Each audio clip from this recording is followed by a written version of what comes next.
Hey guys, welcome back to Iyanla Empowers. In today's video, I will be speaking on minerals. And before I get into the video, I want to tell you guys that I really appreciate the support.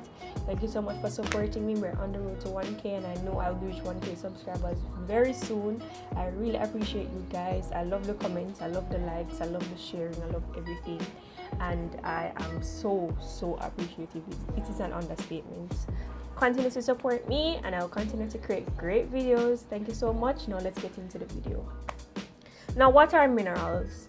Well, minerals are solid substances and they are present in nature, and they usually either contain one element or is made up of one element or more than one element.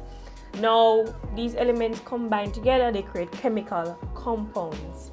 Now, in this video, I'm going to just introduce you to some major types of, not really major, but some common, I should say, types of minerals that we either hear about or we know about, or we actually don't know how they look or their uses or stuff like that. We just hear the word one time, or we hear that Jamaica is full of bauxite, but we don't know what bauxite does. You understand? So that's what I want to do. And this is by far not all of the minerals present on the earth's surface. There are so many minerals, but as I said before, I'm just going to do the common ones. Now, the first we're going to talk about is bauxite. Now, bauxite is a sedimentary rock that is important, and it's an important ore of aluminum. Aluminum that we use to create so many stuff, such as our phones, furniture, different machinery. It is all made of aluminum, which we get from bauxite. The aluminum content in it is leached from the soil. Now, if you see a picture here, you'll see a picture of how bauxite looks, and that's just it into the rock. We also, some person said red dirt is bauxite as well. So we see the compound. It's a chemical compound, you can see, with more than one things reacting together, and that's how we get bauxite. Now, this picture is very hard for me to look at for a while because I have that fear of, little small holes. So I'm going to try hurry up and skip that, but that's just an idea of how it looks. Now I'm going in alphabetical order. So the next common type of mineral I always hear about is cobalt. And I think a lot of us don't even know the color of cobalt. Well, cobalt is famous for its incredible blue color. It imparts the glass and pigment. So cobalt has this rich blue color and it just looks really amazing. It has been found in meteorites. I remember we talk about meteorites. I will talk about meteoroids in that video on the solar system. If you don't remember, you can go and check it out. It is also used in invisible ink. It is a brittle metal and resembles iron. So the rock resembles iron, and we see that color just blasting out. It's really pretty, and I really like seeing it. It's a pretty mineral. Alright, the next one is copper, and we spoke on copper in the previous video. And copper is a common metal throughout the world. Everyone knows of copper, knows how it looks from that copper coin or whatever you have that is copper. It is used for currency. Remember that copper penny, or red cent, we call it in Jamaica, those red cents made of copper. It's also common in jewelry and plumbing, and it is used to conduct electricity as well. So it's a great conductor for electricity. It is soft, doesn't seem soft in the coin, of course. Of course, it's manufactured that way, but it is soft and it's an orange red metal. Alright, so we're a bit familiar with the copper versus probably the cobalt. Now, the next mineral is gold. This is also a very common mineral that we're very familiar with. Everyone either wants a piece of gold or has a piece of gold. Now, gold is the most familiar metal to most people. It is used for jewelry, dentistry, electronics, and a host of other applications. It's not just the gold chain or the gold ring. No, gold is used all throughout for different things. I bet you didn't even know that it was used in dentistry. It has a host of applications. It is the most malleable metal, which increases the way it can be used. So it can be formatted and it can be moved and stuff like that. So we have a lot of those gold. Next time you're looking at a piece of gold, you can, remember how it looks. This is how it looks. This is the picture of gold before it turns into anything. This is how it looks. Alright, let's move on, and we're going to talk on gypsum. So gypsum is a very soft mineral with a variety of uses. most commonly in drywall. So you know, if it have this large space, or maybe you don't have it, but imagine you have this large space, right? And before, it was just one person living in the house, and then you decide that you want a roommate, right? In that space that's already been constructed, you want to split that big space now so you can get a room for yourself and a room for this new roommate. So usually persons put in what we call as drywall, which is not you using steel or blocks actually create a wall, but it's more of a softer wall in a sense. And persons put this drywall probably where you want that split to be into the room, and that way you can have a room for you and a room for your roommate. So it acts as a real wall. It is a real wall, but it isn't as sturdy. So gypsum is what they use to create this dry wall. You know, everywhere you look, oh, that is dry wall. Or if you thump a wall too hard, you realize that you're moving the wall and the wall is not hurting your hand. It's you wonder, oh, the wall here is so easy to thump. Usually it's dry wall, alright? It's also known as sheetrock. It's also used as fertilizer, and it's used in road construction, you know, building of our roads or paving of roads, stuff like that. And this is how gypsum looks. And it looks like limestone. It gives you a limestone kind of look. It looks very soft, like you can easily crush it, similar to limestone as well. So that's gypsum. Now the next is iron ore. We mentioned this in the previous video as well, in addition to copper.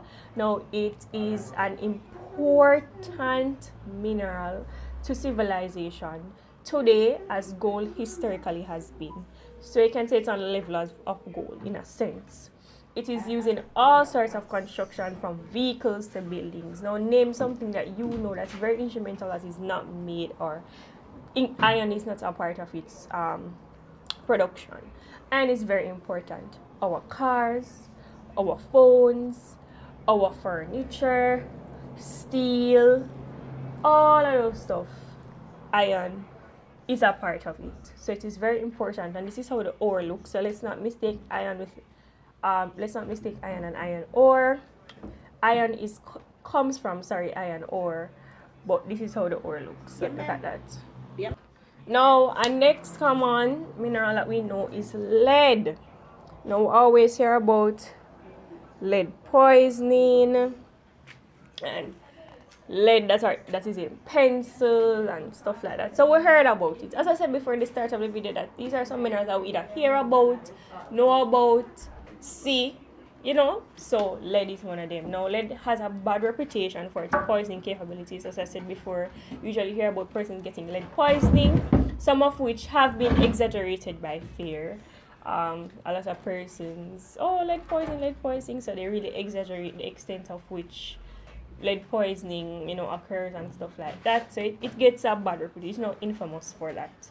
It cannot be absorbed by the skin or by breathing, but it is harmful if it touches foods or drinks. So to avoid lead poisoning, let's avoid lead touching food and drinks.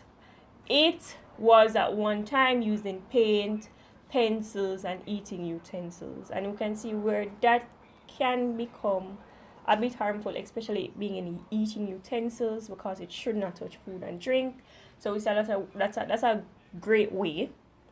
I don't say that in a good light, but it is a great way to get lead poisoning, right? Imagine making utensils out of lead. As I said before, remember a pencil point, you don't want to just inject them in your skin, stab someone with a pencil, person just say, oh, lead poisoning. But now we know how it really affects us. Alright, nickel is another common one, and you know, nickel is also used in currency. It's a common metal in everyday life. It has been used in currency, jewelry, and eating utensils, and it is used in alloys as well. And we know those, we literally have a currency called a nickel, right? And it's made of nickel. So we have an idea of that, and if we see how it looks, it has some aspects of blue to it, not as blue as they. Can you fill in the blank? Give me 3 seconds. Not as blue as which mineral? We just did it. 1, 2, 3. Okay, if you said cobalt, then you are right. Not as blue as cobalt, but we see some slight nickel appearance similar to that of the coin. Now, The next one is platinum. And we always hear of platinum. And when you think platinum, you think expensive. Platinum is for the rich. We think the wealthy. We think, rare. So let's read what it is. Now, platinum group of metals are rare and therefore expensive. See, we'll fill in the blanks. We'll fill in the blanks. So they are rare, and being rare means being expensive. Now, they are commonly used in jewelry, but technology also benefits from them. The largest source of platinum and members of its family is from the byproduct of nickel mines. Alright, so you get platinum from the byproduct of the nickel mines. We also see platinum in awards, and awards you have platinum, gold, bronze, silver, right? Now we have quartz. Now quartz, silica, is the most abundant mineral on earth. Wow. It is a name for a large family of rocks, including the jaspers, agates, oints, and flints. I hope I'm pronouncing those correctly.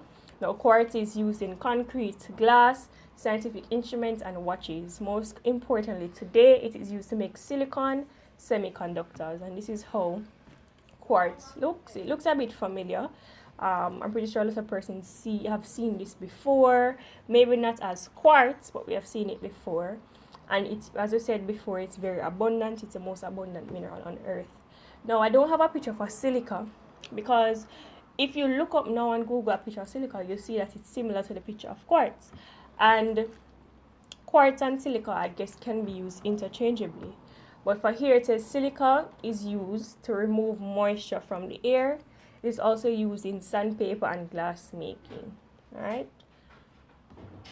Now we have silver. Now silver is one of the precious metals. Did I say gold? Did I say bronze? Did I say silver? Did I say platinum? Yes. So silver is one of the precious metals. It is used as currency. I will always hear that. Anybody have any silver? Anyone have any silver? No, me not take silver. I only take paper. Always hear it. So we can see where it's used in currency. It's also used in jewelry making. So a person is like, I want gold, or I want silver earrings, or I want a gold or silver ring as gold or silver anklet. It is also used in medicine due to its antimicrobial properties. Silver is an antimicrobial. And this is how silver looks. Now next we have sodium carbonate, and when we think sodium carbonate, we straight think baking soda. Sodium carbonate, or soda ash, or trona, is used to control the pH of products. It is used to make glass, paper, detergents, and softening. And it's used for softening. Now, I guess if you have a high pH, you can use sodium to bring back down the pH level. Or if you have a low pH, you can use sodium to bring up the pH level. I'm not really sure the mechanism of how it works, but it's used to control pH. Next, we have sulphur, and we can identify sulphur from this booming yellow color. So we have a booming red from our bauxite. We have a booming blue from our cobalt, right? Now we have a booming yellow. Now sulphur is one of the only minerals to be found in its pure form in nature. It is a major ingredient in acid rain, but it is also used in wine making and fruit preservation. And we also have some sulphur ointments. If you go to the pharmacy, you'll see some sulphur ointments, and used for this and it's used for that, and so on and so forth. And it's important to note it's very unique. It is the only mineral to be found in its pure form. Alright. Lastly, we're going to speak on zinc. And we always hear about zinc, especially in Jamaica, zinc roof and zinc fence and zinc this and zinc that. But what is zinc, alright? So zinc is essential for a healthy life. We'll also hear about zinc pills. If you go to the pharmacy, you see some zinc pills. So zinc deficiency can cause rashes, diarrhea, impaired taste, and eye problems. So zinc isn't just zinc vents and zinc wall and zinc this. It's actually something that is essential for a healthy life. I bet you didn't even know that. It is used to, it's used to aid, not really cure, but it's used to aid diabetes, the common cold, stuff like that. And this is how zinc looks. It gives you kind of an aluminum foil kind of look. like foil paper. It gives you that type of look. That's not what it is. I'm just describing how it looks to me. But those are just some common minerals. As I said before, it is not all of the minerals that there are, but it's the common ones. I hope you learned a lot in this video. I really appreciate the support, and I can't wait for you to see the next video. All right, bye guys.